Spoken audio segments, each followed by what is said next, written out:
제가 가지고 있는 신약성경 244페이지 로마서 4장 9절로부터 25절까지 우리 하나님의 말씀을 한 절씩 교독하실 때 제가 먼저 로마서 4장 9절의 말씀을 교독합니다. 그런즉 이 복이 할례자에게냐 혹은 무할례자에게도냐 무릇 우리가 말하기를 아브라함에게는 그 믿음이 의로 여겨졌다 하노라.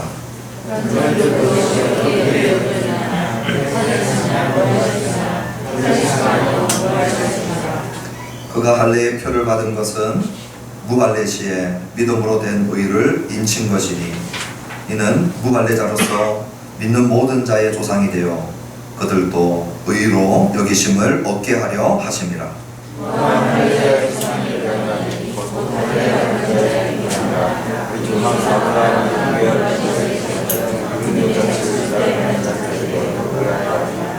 아브라함이나 그 후손에게 세상의 상속자가 되리라고 하신 언약은 율법으로 말미암은 것이 아니요 오직 믿음의 의로 말미암은 것이니라. 율법의 성산자들이 상속자이면 믿음은 본전이 되고 약속은 사실입니다. 율법은 진노를 이루게 하나니 율법이 없는 곳에는 범법도 없느니라. 성자가 되는 것은 신인에게 속하기 위하여 믿음으로 되라니 이는 그 약속을 그 모든 후손에게 붙게 하려 하셨습니다. 율법의 성산자의 하나님 아브라함이 믿음에 속한 자이고 그러하니 아브라함은 우리의 모든 사람의 속하니라. 기록된 바 내가 너를 많은 민족의 조상으로 세웠다 하심과 같으니 그가 믿은 바 하나님은 죽은 자를 살리시며 없는 것을 있는 것으로 부르시는 이시니라. 아브라함이 가라선 중심에 바라보고 들었으니 이는 내 후손이다 하신 말씀대로 많은 민족의 조상이 되게 하려 하시라.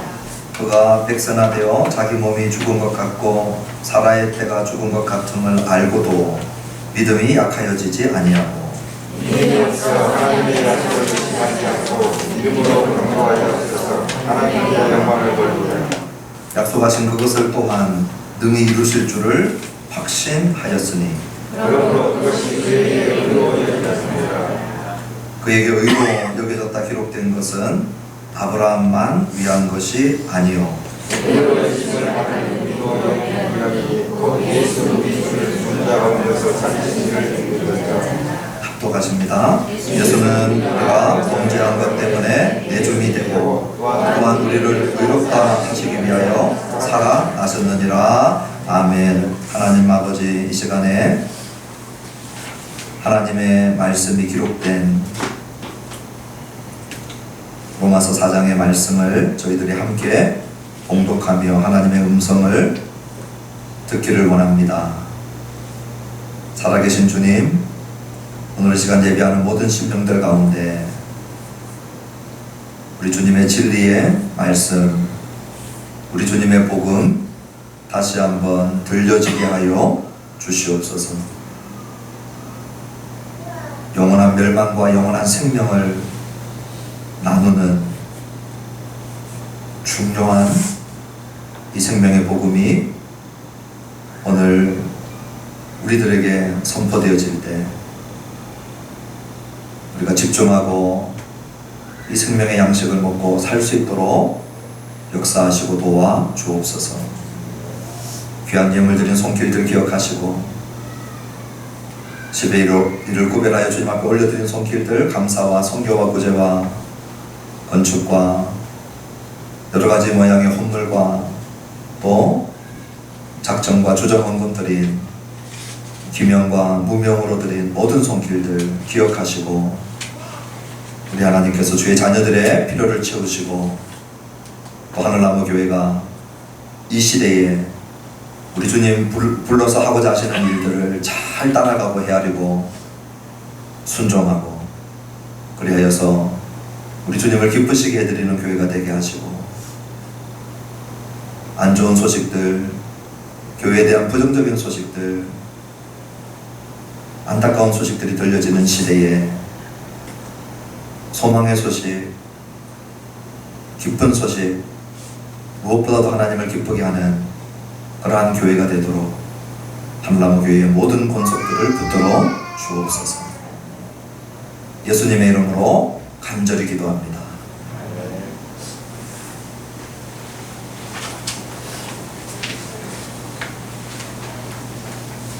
오늘 저와 여러분들에게는 어떻게 보면 또 한 번의 예배일 수 있지만, 오늘 이 예배가 누군가에게는 드리고 싶어도 드릴 수 없는 예배이기도 합니다. 제가 어제 우리 이정수 사장님의 아들 철권 형제 소식을 듣고 중환자실에 갔을 때 철권 형제가 누워서 아무것도 할 수 없는, 중환자 안에서도 이 유리 방 안에 있는 가장 위중한 곳에 집중 치료를 받고 있었습니다. 교회를 한 번도 안 나왔기 때문에 우리 성도님들은 누군지 아마 얼굴을 본 적이 없을 거고, 교회는 나오지 않았지만 최근에 입원하기 바로 전날 저랑 사무랑 가서 복음을 전할 기회가 있었어요. 복음을 다 전하고 철권 형제에게 이 예수님을, 지금 교회는 나오지 못하고 있고 또 여러 가지 환경이 힘든 가운데 있었지만 예수님을 믿겠느냐 그랬더니 예수님을 믿겠다는 거예요. 같이 영접하려고 하는데 목사가 그냥 밀어붙여서 영접하는 거 말고 철권 형제 정말 예수님을 마음을 열고 영접하기를 원하느냐, 그렇게 하겠다는 거예요. 그래서 그때 그렇게 기도했습니다. 기도하고 그때는 이렇게 위중할 줄 몰랐죠. 누님도 우리 이정수 사장님도 이 정도 위중할 줄 몰랐습니다. 갑자기 안 좋아진 거거든요. 그래서 제가 어저께 갔는데 말도 못하고, 근데 목소리를 들려주니까 반응을 하는 거예요. 고개를 끄덕거리고. 그래서 입원하기 전날 그 집에서 전했던 복음을 다시 전했어요. 그랬더니 그 예수님의 속량과 화목제물 대신 오늘 내가 지불하지 못하는 내 죄값을 예수님이 십자가에서 다 지불하신 건 믿느냐 그랬더니 말을 못하니까 고개를 끄덕하는 거예요. 처음에는 힘이 있어서. 두 번째는 이제 고개를 끄덕거릴 힘이 없어지니까 나중에는 입술만 이렇게 이 호수를 끼고 있으니까요. 그러다가 제일 마지막에는 이제 눈으로 깜빡거리더라고요. 예수님에 대한 정확한 신앙 고백을 그 상태에서, 가식도 없죠. 그 상태에서 누구 눈치 때문에 하는 것도 아니죠. 그때 들었던 복음 그 마음속에 붙들고 있었고, 그리고 그 복음 신앙으로 고백하고 있는 모습을 어떻게 보면서, 상황은 안타까운데, 상황은 너무 안타까운데, 그런데 이 형제가 신앙 고백을 하고 복음에 대한 반응을 하는 것으로 인하여서 또 한편으로는 감사하고 위로가 되고 또 소망 가운데 나올 수 있게 됐습니다. 오늘 저와 여러분들이 로마서 4장 9절로부터 25절의 말씀을 읽을 때 오늘 우리는 너무 편안하게, 어떻게 보면 또 예수님 이야기, 또 믿는 이야기, 이런 이야기다 생각을 하지만, 오늘 내가 이 복음을 오늘 우리 자신에게 전하지 않으면, 오늘 우리가 복음을 듣지 않으면 저와 여러분들은 율법 체질의, 지옥 체질의 이 정욕 체질이죠. 그리고 세상이 바라보는 관점으로 나 자신도 보고 남도 보고, 세상이 평가하는 방식으로 나 자신을 평가하고 남을 평가하고, 그러므로 저와 여러분들이 얼마나 비복음적인 삶을 살아가는지 우리가 잘 모를 때가 많아요. 일주일에 한 번 우리가 복음을 들을 수 있는 기회가 있을 때, 또 다른 공예배나 다른 예배를 통하여 더 자주 들을 수 있는 것이 기회가 있으면 더 좋지만, 오늘 또 한 번의 우리에게 기회가 주어졌을 때에 하나님 이 복음 놓치지 않게 하시고 내가 의식이 있고 내가 이해할 수 있고 내가 사고할 수 있고 내가 내 인격으로 받아들일 수 있는 기회가 오늘 우리들에게 주어져 있을 때 나는 바른 복음을 듣고 있나? 나는 바른 복음을 믿고 있나? 오늘 우리 자신들을 점검하면서 이 복음을 듣는 그런 시간이 되면 좋겠습니다. 바울은 많은 반대를 받은 사역자였습니다. 바울에게 가장 많이 반대를 했던 사람들이 누구냐면 유대인들이었습니다. 유대인들 가운데서도 특히 바울의 복음을 너무나도 싫어했던 유대인들이었습니다. 바울이 전했던 복음의 핵심은 무엇이었냐면 율법을 행하는 것이나 할례를 받는 것으로 우리가 하나님 앞에 의롭게 되는 것이 아니다. 이 복음을 끊임없이 외쳤습니다.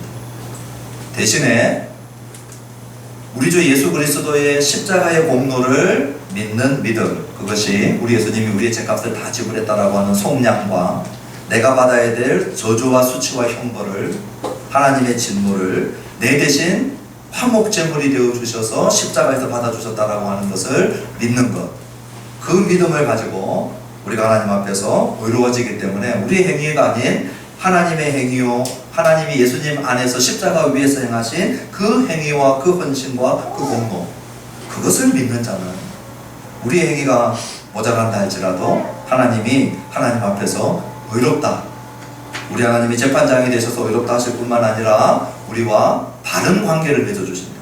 완전히 의로우신 하나님 앞에 의롭지 못한 우리가 설 수 있도록 바른 관계를 맺을 수 있도록 해주신다는 거였거든요. 그랬더니 유대인들이 전부 다 반대표를 던진 것입니다. 어떻게 우리 조상의 전통을 어기고 우리가 지금까지 배워왔던 가르침대로 가르치지 않고 바울 너는 이단자가 되어서 지금까지 우리가 전통적으로 이해해왔던 모든 이해를 다 뒤집어 엎어버렸느냐? 우리는 율법을 가지고 율법을 지키고 할례를 행함으로 아브라함의 자손이 되고 하나님 앞에 의롭게 설 수 있는데 율법도 아니고 할례도 아니라고 하니까 유대인들이 바울을 집중적으로 공격을 했죠. 자, 그 공격 속에서 오늘 바울이 그렇게 유대인들이 자부심을 갖고 있었던 할례와 아브라함을 오늘 이 설교의 핵심 인물로 등장을 시키는 것입니다. 그래서 9절과 10절을 보니까요, 우리 같이 한번 9절과 10절을 읽어보시겠습니다. 시작. 그런즉 이 복이 할례자에게냐 혹은 무할례자에게도냐? 물론 우리가 말하기를 아브라함에게는 그 믿음이 의로 여겨졌다 하노라. 그런즉 그것이 어떻게 여겨졌느냐? 할례시냐 무할례시냐? 할례시가 아니요 무할례시니라. 시작할 때에 복에 대한 이야기를 했습니다. 이 복은 무슨 복이냐? 9절 앞에는 몇 절이 있을까요? 놀라운 진리입니다. 9절 앞에는 8절이 있고 8절 앞에는 7절이 있죠. 7절과 8절에서 얘기하고 있는 것이 뭐냐? 죄 용서와 관련된 복입니다. 불법이 사함을 받고 죄가 가려짐을 받는 사람들은 복이 있고 주께서 그 죄를 인정하지 아니할 사람은 복이 있다. 지금 이 복은 우리 죄 용서와 관련된 복이었거든요. 자, 이 복이 할례자인 유대인들에게만 해당되는 거냐? 유대인들은 그렇다라고 얘기하고 있었어요. 그런데 바울이 무할례자에게도냐? 라고 질문을 하면서 그럼 아브라함이 하나님 앞에 의롭게 된 것이 믿음으로 의로워졌다고 창세기 15장에서 얘기했는데 그때가 할례 받았을 때냐 아니면 할례를 받지 않았을 때냐 10절에 물어보는 것입니다. 아브라함이 하나님 앞에 믿음으로 의롭다 여김을 받은 것은 창세기 15장 6절이고요. 아브라함이 할례를 받은 것은 창세기 17장 9절입니다. 그 사이에 우리 책으로는 2장이 차이가 나지만 15장에서 17장까지 2장이 차이 나지만 시간적으로는 약 14년의 차이가 납니다. 14년이 지나서야 17장에 가서야 할례를 받았거든요. 그러니 아브라함이 하나님 앞에 의롭다라고 여겨진 것은 할례하고는 아무 상관이 없이 할례와 무관하게 하나님 앞에 의롭다 여김을 받았다는 거예요. 이 말은 이 얘기를 듣고 있던 특히 믿지 않는 유대인들에게는 충격적인 말이었죠. 우리의 아브라함, 우리 조상 아브라함, 우리의 할례의 시조, 자기들의 자긍심, 할례. 근데 할례하고 아무 상관없이 아브라함이 하나님 앞에 의롭다함을 받은 걸 창세기를 읽어보면, 정신을 차리고 읽어보면 맞거든. 우리가 여기서 눈여겨볼 게 뭐냐면, 바울은 모든 대화와 그리고 이 논쟁과 사건들을 풀어갈 때 끊임없이 돌아가는 것이 어디냐면 성경입니다. 바울이 내 생각에는 이렇게 안 하죠. 창세기 15장, 창세기 17장을 근거를 가지고 얘기하고 있는 것을 우리가 주목해야 됩니다. 자, 그러니 할례와 전혀 상관없이 이미 14년 전에, 할례 받기 14년 전에 아브라함이 할례와 상관없이 의로워졌어요. 믿음으로 말미암아 의로워졌어요. 자, 우리 11절 12절 한번 읽어보십시다. 시작. 그가 할례의 표를 받은 것은 무할례 시에 믿음으로 된 의를 미친 것이니 이는 무할례로서 믿는 모든 자의 조상이 되어 그들도 의로 여기심을 얻게 하려 하심이라. 또한 할례자의 조상이 되었나니 곧 할례 받을 자에게뿐 아니라 우리 조상 아브라함이 무할례 시에 가졌던 믿음의 자취를 따르는 자들에게도 그러하니라. 그럼 이런 질문을 할 수 있겠지요. 믿음으로 의로워졌다고 했는데 그럼 할례는 왜 받았습니까? 할례와 상관없이 믿음으로 의로워졌다면서요. 그러면 할례 안 받아도 되지 않습니까? 그랬더니 오늘 바울이 믿음으로 의로워졌지만 왜 할례 받았느냐를 두 가지로 지금 얘기하고 있는 것입니다. 11절에 보니까 왜 할례 받았느냐, 첫 번째는 믿음으로 의롭다함을 받는 것을 도장 찍었다는 것, 인쳤다라고 얘기하고 있죠. 하나님이 완전히 공증을 서주신 겁니다. 도장을 꽝 찍어준 겁니다. 율법을 지키거나 할례를 행함으로 의로워지는 것이 아니고, 특별히 할례 얘기가 나왔기 때문에 할례 받아서 의로워지는 것이 아니고 할례를 받기 14년 전에 믿음으로 의로워진 것을 도장을 찍어주기 위해서, 공정을 서기 위해서 아브라함은 할례를 받은 것이다. 믿음으로 된 의를 인친 것이다 그랬고요. 두 번째는 11절 중간부터 12절까지 아브라함을 모든 믿는 자의 조상이 되게 하기 위해서 그렇게 했다 말씀하고 있는 것입니다. 우리 11절 중간에 보니까 뭐라고 얘기하고 있냐면 무할례자로서 믿는 모든 자의 조상이 되어 그랬죠. 자, 이 말을 한번 생각해 보십시오. 아브라함이 모든 무할례자인 이방인들의 조상이 됩니까? 그렇지 않죠. 지금 그 얘기하는 거 아닙니다. 무할례자는 이방인들인 우리들인데 우리들의 조상이 되는 그 근거가 뭐냐? 무할례자로서 믿는 모든 자. 그러니 믿는 모든 자의 조상이 되겠다. 이방인들 중에서. 그러면 12절을 읽을 때에 할례자의 조상이 되었다라고 하는 말은 동일하게 모든 할례자의 조상이 된다는 말이 아니고 12절 끝에 가보면 믿음의 자취를 따르는 자, 아브라함이 무할례 시에 가졌던 믿음의 자취를 따르는 자들에게도 그러하다. 그러니 할례자들 중에서도 유대인들 중에서도 아브라함처럼 믿는 자의 조상이 됨을 지금 말씀하고 있는 것이죠. 그러므로 아브라함을 모든 믿는 자의 조상이 되게 하기 위해서 지금 할례를 받게 했다는 것입니다. 왜냐? 아브라함이 무할례 시에 믿음으로 의로워졌다는 것을 온 천하에 공인하면서 가장 중요한 것은 할례도 아니고 무할례도 아니고 오늘 바울이 하나님 앞에 의롭게 되는 것은 믿음으로다. 믿음의 조상이 아브라함이기 때문에 이방인이든 유대인이든 믿음으로 아브라함의 발자취를 따르면 아브라함은 그 믿음의 선조가 된다라고 하는 것을 얘기하고 있는 것입니다. 여기에 우리가 잠깐 멈추어 서서 어떻게 보면 우리 인류의 비극이 우리가 이 비극에서 헤어나지 못하는 것이 이 지점인 것 같아요. 결국은 유대인들도 빠져나오지 못한 지점이 이 지점이었거든요. 그 지점은 뭐냐? 우리가 할례를 행한다라고 하는 것은 율법의 모든 의무조항을 지키는 자부심으로 유대인들은 생각을 했거든요. 그러므로 그들의 행위로 말미암아 하나님의 의를 쟁취하거나 획득할 수 있다고 생각을 했어요. 근데 지금 바울은 아브라함의 예를 들면서 이것을 뒤집어 버렸어요. 모든 종교가 어떻게 우리가 하나님 앞에 바르게 설 수 있습니까?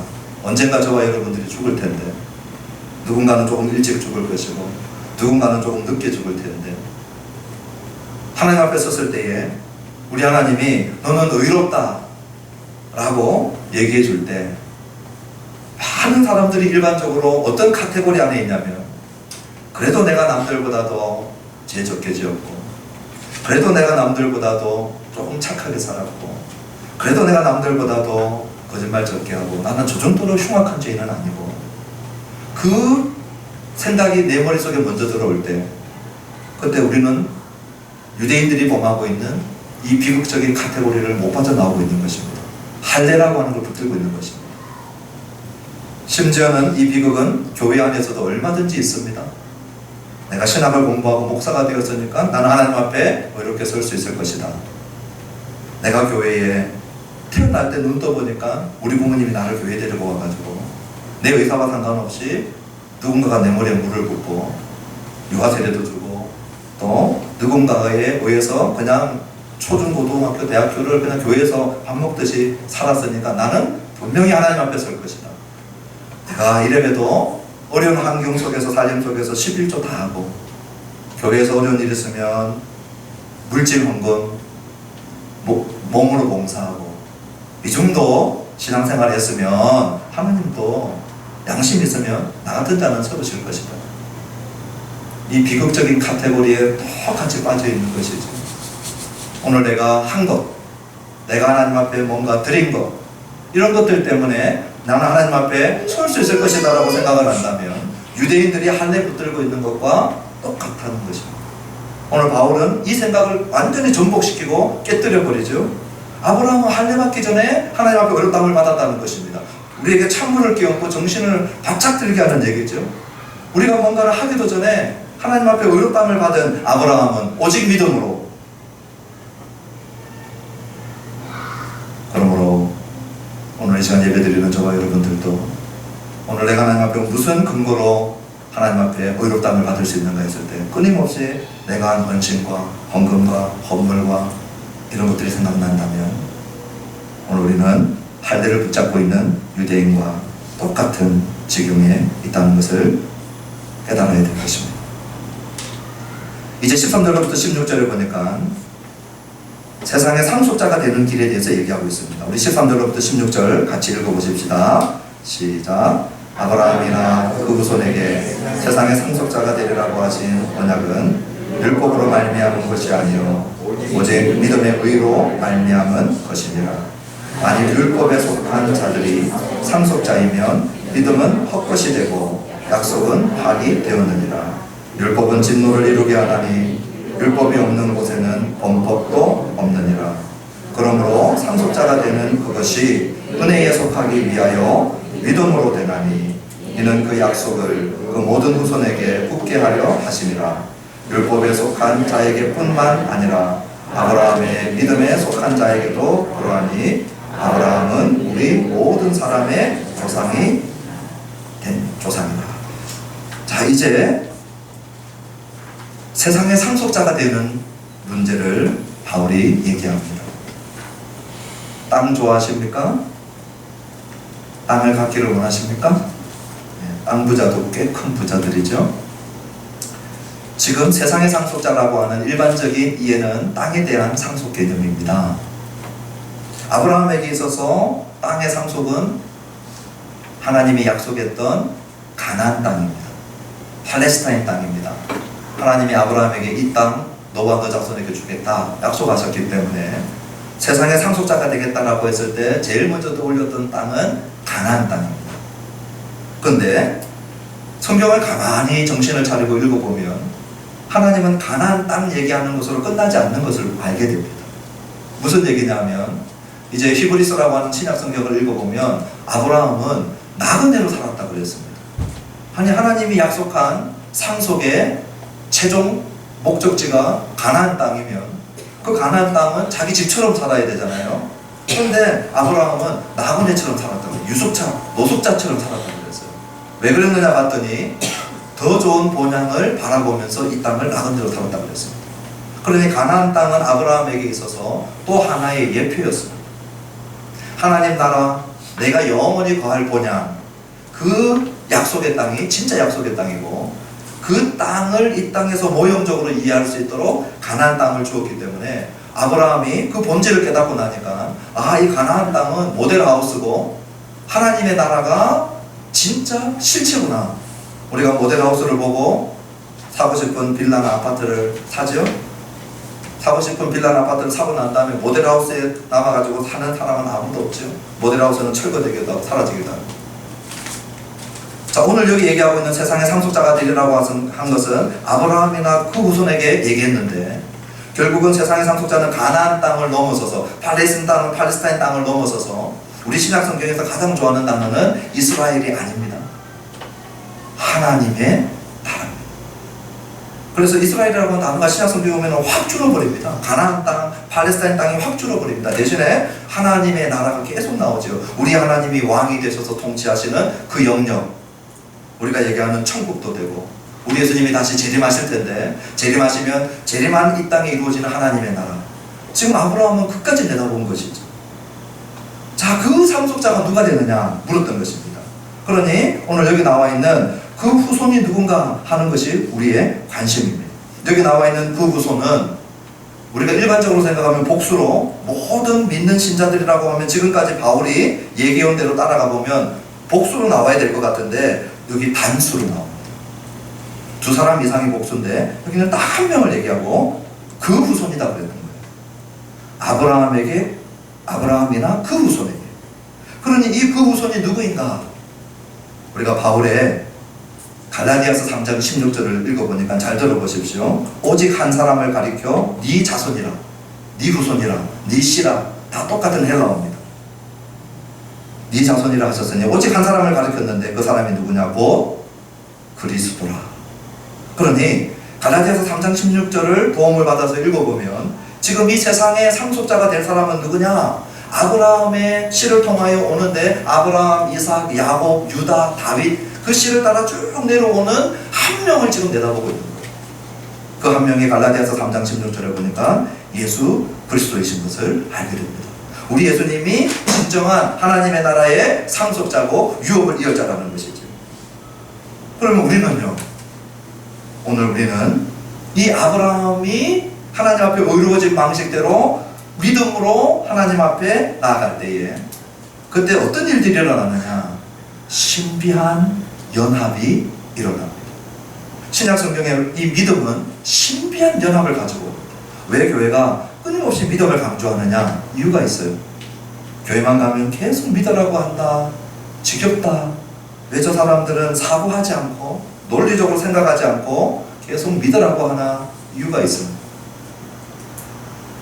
우리가 믿을 때 어떤 일들이 일어나느냐?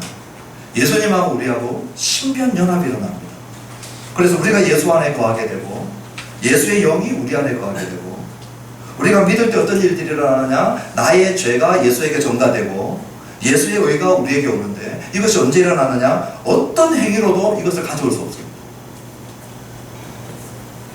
믿을 때에 이 일들이 일어나므로 우리가 믿을 때에 우리는 예수 안에서 예수와 함께 상속자가 되는 것이죠. 14절을 보니까 만일 율법에 속한 자들이 상속자면 어떻게 되느냐? 유대인들이 율법 붙들고 할례 붙들고 이런 걸로 우리가 상속자다라고 얘기하게 되면 어떤 결과가 나오느냐? 믿음은 헛것이 된다는 것입니다. 믿음이 아닌 다른 방법으로 이 상속이 이루어지니까 믿음은 무효가 되고, 그 다음에 약속은 어떻게 됩니까? 파기되었다고 얘기합니다. 아주 과감한 얘기를 하고 있죠. 왜요? 율법으로는 어느 누구도 율법을 온전히 지킬 수 있는 사람이 단 한 명도 없다는 것을 로마서 1장과 2장과 3장에 바울이 이미 충분히 증거했습니다. 이방인들이 양심의 법을 어기든지 유대인들이 율법 중에 일부를 지키지 못하든지, 그러므로 율법을 지킬 때마다 상속이 되지 못한다라고 한다면 상속자가 되겠다라고 하는 약속은 파기된 것이죠. 어느 누구도 이루어낼 수 없기 때문인 것입니다. 그래서 유대인들이 생각하는 것처럼 율법을 잘 지켜가지고 상속자가 된다라고 생각했는데 바울이 청천벽력 같은 얘기를 15절에서 해버립니다. 너 율법 때문에 상속자가 되는 게 아니고 율법 때문에 범법자가 된다. 율법 때문에 진노가 너에게 임하게 된다. 문제는 율법이 아니고 너다. 우리나라 법도 완벽한 법은 아니겠지만 법이 문제가 아니고 법을 못 지킨 우리가 문제라는 거죠.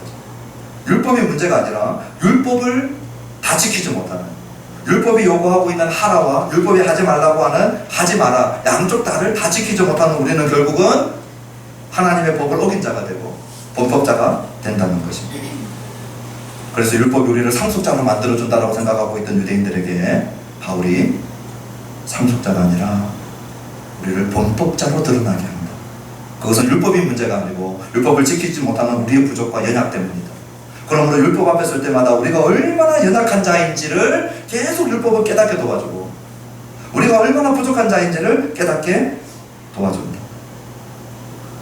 그래서 16절에 그러므로 상속자가 되는 것은 율법으로 되는 것이 아니라는 겁니다. 그것이 바울이 16절에서 얘기하고 있는 은혜, 믿음 이야기를 계속하는 것이죠. 은혜로 믿음으로 된다고 얘기하고 있는 것입니다. 여러분, 약속이 좋으십니까? 명령이 좋으십니까? 좀 더 쉽게 한번 얘기해 볼까요? 우리 자녀에게 오늘 이 시간부터 내년 너 생일 1년 동안 아빠가 너에게 요구하고 시키는 일을 네가 하나도 안 지키면 내년 너 생일날 네가 원하는 장난감 사줄게. 이거는 명령에 의한 조건부의 대가로 선물을 받는 겁니다. 이건 명령에 순종해야지 받을 수 있어요. 그것과 약속. 얘야, 내년에 아빠가 네 생일날 네가 좋아하는 선물 사줄게. 딸이면 좋아하는 미미 인형 사줄게. 어떤 게 좋으세요? 약속이 좋으세요? 명령이 좋으세요? 저도 약속이 좋아요. 명령은요, 우리가 못 지키면 파괴되는 거예요. 하나님이 명령 관계로, 율법 관계로 상속 관계를 세워놓은 것이 아니고, 하나님이 약속에 의해서 상속 관계를 줬는데 내 행위가 아니라는 것을 성경이 얘기하기 위해서 믿음으로를 끊임없이 얘기하고 있는 것입니다. 믿음으로 말미암아 상속이 되게 하는 것이 우리 하나님의 약속이기 때문에 우리가 이것을 은혜로 된 것이다 얘기하는 것이죠. 그러면 아브라함이 믿은 하나님이 어떤 하나님인가? 17절에 나와 있습니다. 우리 17절 같이 한번 읽어보십시다. 시작. 기록된 바 내가 너를 많은 민족의 조상으로 세웠다 하심과 같으니 그가 믿은 바 하나님은 죽은 자를 살리시며 없는 것을 있는 것으로 부르시는 하나님이십니다. 제가 지난번에 얘기했지만 나 하나님 믿어요 그러니까 구원받는다, 그것은 그럴 수도 있고 아닐 수도 있다고 했습니다. 내가 예수님 믿어요 그러니까 구원받는다, 그럴 수도 있고 아닐 수도 있다고 했습니다. 나 하나님 믿어요, 어떤 하나님 믿습니까? 산에 계시고 우리에게 흰옷 입고 다니면서 찬물 떠놓고 비는 자에게 복 주는 하나님. 미안하지만 성경의 하나님은 아닌데 그분에게는 하나님이 될 수 있죠. 제가 신학 공부를 해보니까 서구 유럽의 자유주의 신학자들이 얼마나 많은지 모릅니다. 우리 예수님을 도적 선생님으로 만들어 놓은 신학자들이 자기들도 물어보면 예수 믿는다고 그럽니다. 그들이 아무리 예수 믿어도 구원받는 그런 믿음이 될 수가 없습니다. 자기들이 원하는 기준으로 믿는 거죠. 오늘 여기 17절에 아브라함이 믿은 하나님이 어떤 하나님인가? 오늘 17절에 보니까 두 가지를 얘기합니다. 하나는 뭐냐? 죽은 자를 살리시는 하나님. 두 번째는 없는 것을 있는 것으로 부르시는 하나님. 부활의 능력이 있는 하나님, 그 다음에 창조의 능력이 있는 하나님. 다른 하나님은 저는 잘 모르겠어요. 그러나 아브라함이 믿었던 하나님, 성경의 하나님, 최소한 제가 믿고 있는 하나님은 죽은 자를 살릴 수 있는 하나님이고 없는 것을 있는 것으로 부르실 수 있는 하나님이신데, 바울이 오늘 17절에 이걸 전부 다 현재형으로 얘기해놓고 있어요. 과거에 한때 지구 처음 만들 때 하나님의 창조의 능력, 부활 능력 가지고 있다가 지금은 아무 힘없는 하나님이 아니고 지금 또 여전히 동일한 창조의 능력, 부활의 능력을 가지고 계시는 그 하나님을 아브라함은 자신의 현재의 시점에서 믿고 있었던 것이죠. 자, 아브라함을 한번 생각해 보십시오. 나이가 100세가 되었는데 자녀가 없었어요. 100세 때 쳐다들어오게 되거든요. 우리 여기 중에 100세 아무도 없죠. 나이가 100세에 가까운 두 부부가 우리 하나님이 너에게 생명이 있을 것이다, 자녀 있을 것이다 그랬으니 어떨 것 같아요? 태안에 생명이 없어요. 태안에 생명이 존재하지 않아요. 그런데 우리 하나님이 무에서 유를, 생명이 없는 것에서 생명을 창조해내고, 생물학적으로 아브라함과 사라는 자녀의 양육에 있어서는 죽은 자와 똑같았어요. 그 죽은 몸에 생명을 주심으로 이삭을 주시고, 그러므로 아브라함의 개인의 경험상 죽은 자를 살리시고 없는 것을 있는 것으로 부르시는 아브라함에게 여전히 현재적으로 살아계시는 그 하나님, 그 아브라함의 믿음이 처음부터 좋았느냐. 자, 우리 18절로부터 22절까지 한번 읽어보시겠습니다. 시작. 아브라함이 바랄 수 없는 중에 바라고 믿었으니 이는 내 후손이 이가 되리라 하신 말씀대로 많은 민족의 조상이 되게 하려 하심이라. 그가 100세나 되어 자기 몸이 죽은 것 같고 사라의 때가 죽은 것 같음을 알고도 믿음이 약하여지지 아니하고 믿음이 없어 하나님의 약속을 의심하지 않고 믿음으로 견고하여져서 하나님께 영광을 돌리며 약속하신 그것을 또한 능히 이루실 줄을 확신하였으니 그러므로 그것이 그에게 의로 여겨졌느니라. 이제 우리가 아브라함의 믿음이 없다는가를 좀 살펴봤으면 좋겠어요. 첫 번째 아브라함 믿음은 바랄 수 없는 중에 바라던 믿음입니다. 다 늙은 100세를 바라보는 부부가 무슨 바람이 있었겠습니까? 자녀에 대하여서 소망이 없는 것이죠. 유대인들에게 자녀가 없는 것은 그냥 자녀 없는 게 아니고 개인과 가족의 사형 선고와 같은 것입니다. 죽음과 같은 것입니다. 다음 세대가 없다는 것이죠. 그런데 바랄 수 없는 중에 바라고 있는 거예요. 모든 환경이 절망해라, 모든 환경이 희망 없다 라고 얘기하고 있는데 바라고 있는 거예요. 소망하고 있는 거예요. 왜요? 네 후손이 이같이 많을 것이다 라고 말씀하신 대로 그대로 지금 믿고 있는 모습을 보여주고 있는 것입니다. 아브라함의 믿음의 영역들 가운데 특별히 100세가 되어서 첫 아들을 사라의 몸을 통하여서 얻게 되는 그 사건을 가지고 얘기하고 있는 것이죠. 환경은 절망을 얘기하고 있는데 절망하지 않는 이유가 뭐냐? 환경 때문이 아니고 말씀하시고 약속하신 그 하나님이 부활의 능력자요 없는 것을 있는 것으로 부를 수 있는 하나님이라는 걸 알기 때문에 절망의 끝자락에서 좌절하지 않았던 것입니다.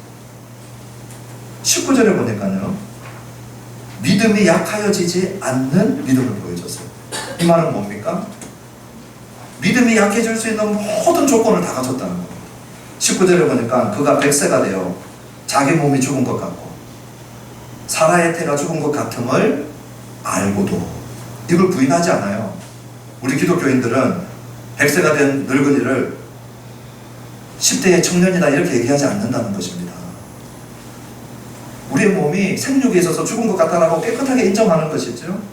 그런데 그걸 아는 것이 오늘 우리의 믿음을 약하게 하는 것과 항상 일치하는 것이 아니라는 겁니다. 아브라함은 그러한 암 속에서도 이것을 뒤집고 어떻게 합니까? 믿음이 약하여지지 않은 것이죠. 우리의 믿음은 항상 이성과 반대되는 것이 아닙니다. 어떤 사람들은 믿음이 좋은 사람은 반이성적이거나 비이성적인 그런 말이나 이 신앙을 보이는 것이 믿음 좋다고 생각하는 분들이 있다면 착각입니다. 우리의 믿음과 이성이 같이 갈 때도 있죠. 그런데 문제는 뭡니까? 항상 우리의 믿음과 이성이 일치하지 않을 때도 있다는 것입니다. 나의 믿음이 항상 나의 경험치를 근거로 하지 않을 때가 있다는 것이죠. 내 경험 바깥에서 내가 할 수 없는 창조의 능력과 부활의 능력은 내 바깥에 있는 능력이죠. 그러므로 하나님이신 것이죠. 그러므로 내 바깥에서 무엇인가를 근거로 믿음이 약해지지 않은 것이죠. 20절에 보니까 또 이런 얘기를 합니다. 믿음으로 견고하여져서. 저는 너무 위로가 되는 거 아니겠어요? 여러분, 견고해진다는 말은 뭡니까? 약한 데서 좀 더 단단해지고 덜 단단한 데서 더 단단한 데로 나아가는 거죠. 아브라함의 믿음이 이랬다는 거예요. 아브라함이 응애하고 태어나면서부터 믿음의 영웅이나 믿음의 슈퍼맨이나 믿음의 아빠나 믿음의 남자가 된 게 아니고 그도 우리와 똑같이 연약한 자였는데 그의 믿음이 쓰러질 수 있고 실패할 수 있는 그런 시간들을 많이 보냈음에도 불구하고 그는 의심하고 믿음이 없어져서 절망하고 소망을 버리는 자가 아니라 끊임없이 연약함 가운데 실패 가운데도 어떻게 했습니까? 믿음으로 견고하여 졌다는 것입니다. 애굽에 내려가지 말라 했는데 애굽에 내려가고 자기 아내를 2번이나 다른 남자에게 넘기기도 하고 혹시 애굽의 여종 하갈을 통해서 자녀를 넣어볼까? 인간적인 술수도 써보기도 하고 이게 뭡니까? 아브라함의 실체입니다. 아브라함의 연약성입니다. 우리 안에도 있는 것이죠. 그럼에도 불구하고 하나님이 아브라함에게 또 만나주시고 또 기회 주시고 또 찾아와 주시고 또 약속 들려주실 때 아브라함이 그 약속을 또 붙들고 또 실패한 자에서 일어나고 이것을 믿음으로 견고하여 졌다라고 얘기하고 더 놀라운 것은 뭐냐? 우리가 하나님께 영광 돌리기 원하십니까? 오늘 하나님께 어떻게 영광 돌렸느냐? 하나님이 어떻게 영광을 받으셨느냐? 아브라함 사건을 통하여 오늘 본문은 이렇게 얘기합니다. 하나님의 약속을 의심하지 않고 우리가 믿음으로 견고해질 때 하나님은 아브라함을 통하여 영광을 받으셨다 얘기해요. 오늘 저와 여러분들이 우리 하나님을 우리에게 말씀하신 그 하나님의 말씀과 약속을 의심하지 않고 믿을 때 우리 하나님은 우리를 통하여서 영광을 받고 계신다는 사실을 기억하시기 바랍니다. 아브라함을 통하여서 그렇게 하셨어요. 자, 그럼 이제 아브라함은 어떻게 믿음으로 견고해졌는가 우리 잠깐 생각해 보기를 원합니다. 방금 전에 제가 말씀드렸던 것처럼 예수 잘 믿는 사람은 뇌를 사용하지 않는 사람이 아니라 흔히 그런 얘기를 합니다. 너 문외한이냐? 내가 없냐? 우리가 예수 믿는다고 하면 논리와 이성을 잠시 잠재웠느냐? 그런 얘기를 간혹 듣긴 하죠. 그런데 오늘 이 20절의 말씀을 가만히 읽어보면 정반대입니다. 아브라함이 어떻게 믿음으로 견고해졌느냐?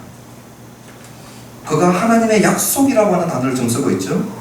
그러니 하나님의 약속과 하나님의 능력에 집중하고 있을 때 자기 자신이 아닌 자기에게 말씀하고 계시는 하나님이 누구인지를 치열하게 논리적으로 생각하고 치열하게 사고하고 치열하게 이성을 활용해서 지금 나에게 말씀하신 이분이 누구신가?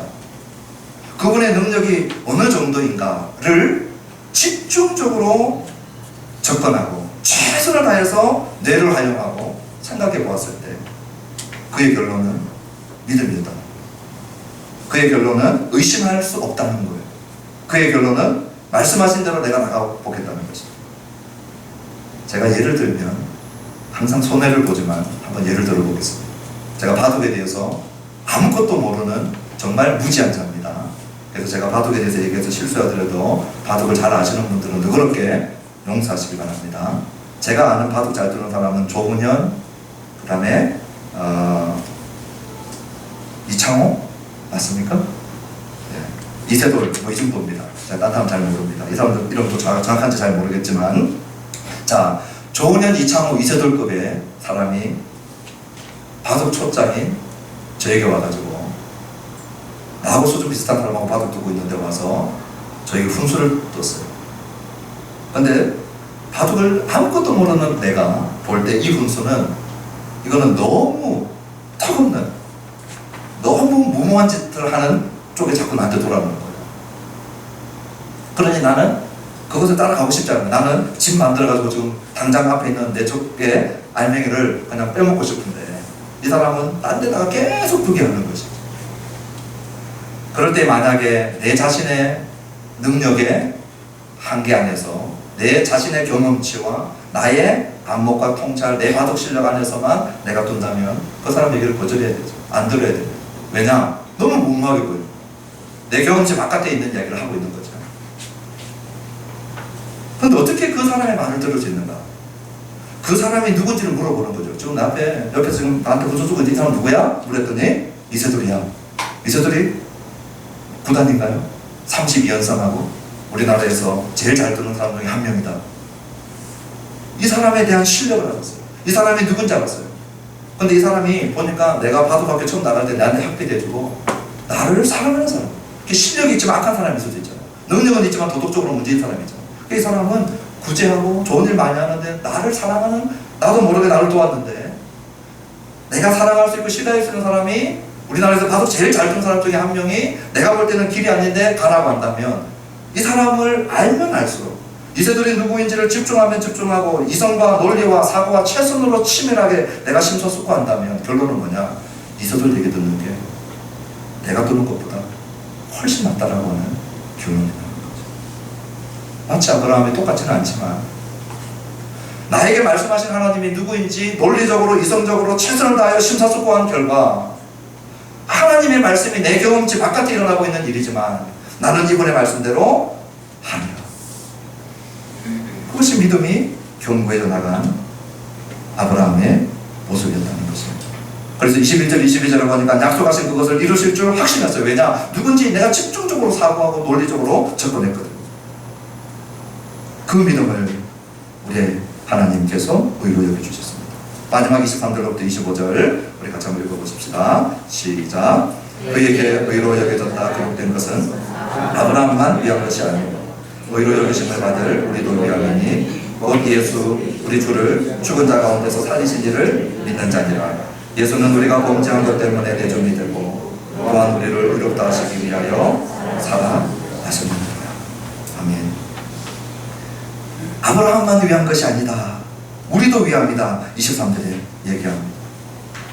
아브라함이 하나님 앞에 보여준 것이 믿음이었는데 그 믿음으로 하나님 앞에 의로 여겨졌다라고 하는 것은 아브라함만 위한 것이 아니고 우리도 위함이다. 24절에 보니까 어떤 예수님을 믿었느냐? 예수 우리 주를 죽은 자 가운데서 살리시니 예수의 죽음과 예수의 부활, 이것이 아브라함이 믿고 있는 믿음의 중심에 있었죠.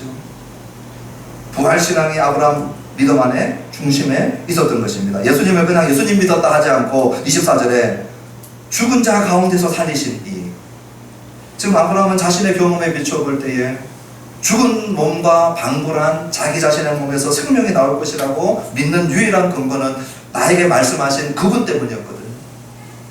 그 아브라함은 부활신앙이 있었는데 자신의 경험을 통하여 부활신앙을 보여줬는데 오늘 그가 우리 예수님을 오늘 언급할 때 바울이 그냥 예수 믿었다 하지 않고 죽은 자 가운데 살리시니, 그리고 25절 보십시오.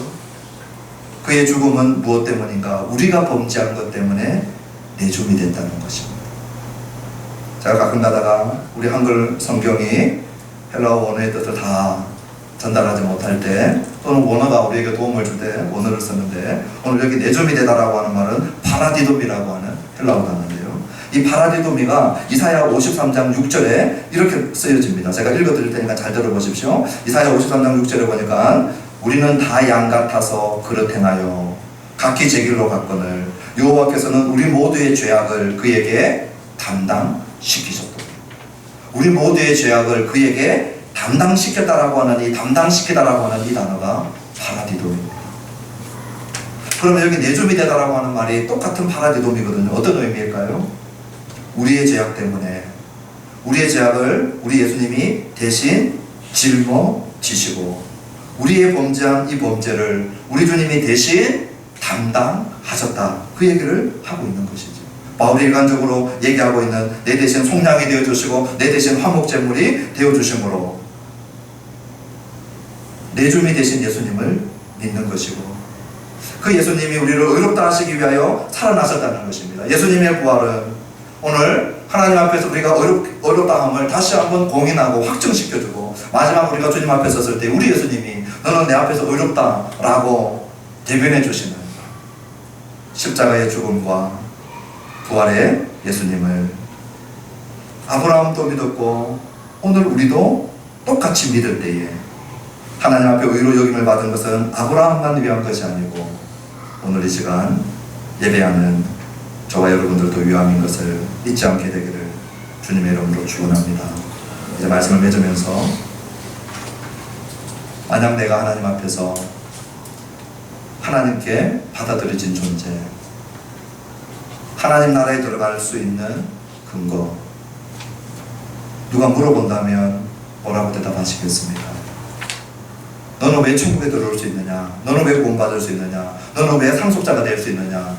물어보신다면 나는 교회 다니기 때문에, 나는 나쁜 짓 안 하기 때문에, 나는 하늘나무 교회에서 직분 받았기 때문에, 그것이 다 귀한 것이지만, 오늘 나의 구원의 근거가 나의 행위가 아닌 십자가 위에서 우리의 죄 때문에 내줌이 되시고 우리를 의롭다 하시기 위하여 부활하신 그 예수 그리스도의 행위와 공로와 그 예수님을 근거로 하여서 오늘 우리가 나의 죄가 예수님께 전가되어지고 예수님의 의가 우리에게 전가되어지는 예수님 때문에 나는 의로워질 수 있습니다. 천국 들어갈 수 있습니다. 오늘 우리가 의식이 있을 때뿐만 아니라 우리가 혼미해져가고 힘이 다해가고 마지막 호흡을 할 때에도 오늘 우리의 구원의 근거가 예수님이심임을 의심하지 않는 저와 여러분 되어지기를 주님의 이름으로 축원합니다. 그리고 두 번째는 겸손과 담대함입니다. 잘 어울리지 않는 단어죠. 겸손한데 담대한 사람, 담대한데 겸손한 사람, 이 둘의 공존이 왜 가능할 수 있을까요? 예수님 때문입니다.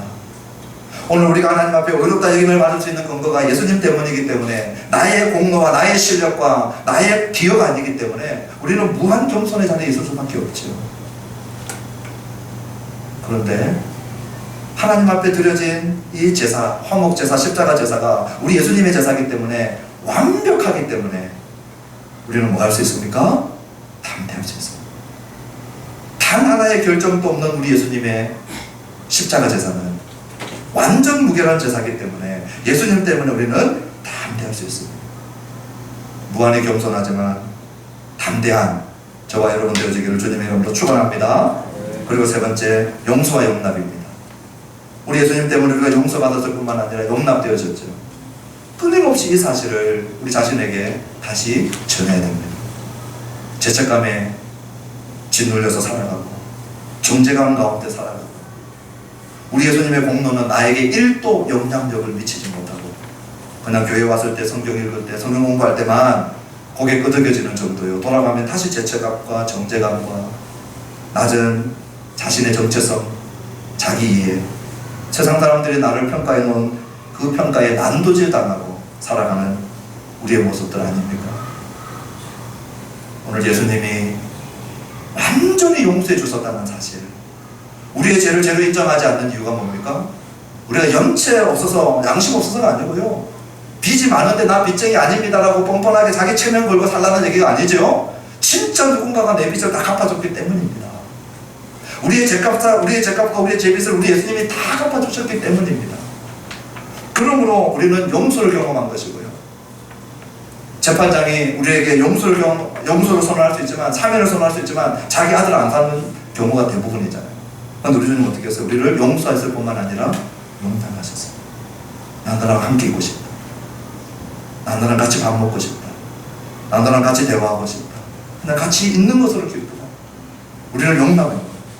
저와 여러분들이 우리 하나님께서 우리를 용납한 존재라고 하는 사실을 1초도 잊어서는 안 됩니다. 이것이 우리를 완전히 사로잡고 있을 때, 이 용납의 근거가 나의 기여도가 아니라는 것을 아는 게 너무 중요한 거죠. 왜요? 우리는 give and take, 우리는 인과율, 여기에 너무 찌들었어요. 모든 관계도 인과율적으로 하고 주고받는 계산 속에서 하지. 그런데 하나님 앞에 용납되어진 것도 내가 뭔가 기여할 때 좀 더 떳떳하게 나가고, 이게 우리의 삶이라면 여전히 할례 붙들고 살아가는 그 모습 그대로입니다. 복음을 아는 자는 어떻게 합니까? 예수님 때문에 용서받았을 뿐만 아니라 예수님 때문에 용납받은 것을 아는 것이지. 그리고 그것을 실제로 우리의 삶 속에 누리는 것입니다. 그러면 그것이 오늘 우리를 반드시 변화시킵니다. 자기 자신을 바라보는 관점만 변화시키는 것이 아니고 남을 바라보는 관점도 변화시킵니다. 이 세상에 추악하고 냄새나는 평가의 방식으로 사람을 등급 매기고 인격을 등급 매기고, 이게 전부 다 할례와 종교와 율법의 정신에서 나온 것이죠. 복음과 은혜와 믿음은 이걸 뒤집어 버립니다. 전복시킵니다. 그 사람이 무엇을 가졌고 무엇을 할 수 있고 어떻게 그 기여도를 따라서 절대 평가하지 않습니다. 왜요? 내가 하나님 앞에 그렇게 평가받지 않았기 때문에. 기도하겠습니다. 우리 시간 반주 들으면서 우리 같이 한번 기도하면 좋겠습니다. 만약 오늘 우리가 주님 앞에 서야 된다면 내가 천국에 들어갈 수 있는 근거가 무엇인가? 나는 다 갈 수 있는가? 나는 겸손하면서 담대한가? 나는 용서받았을 뿐만 아니라 용납받은 존재라는 걸 알고 내 자신을 그렇게 볼 뿐만 아니라 남도 그렇게 대하고 있는가? 그렇지 못하다면 나는 복음을 모르거나 복음으로 살고 있지 않는 것입니다.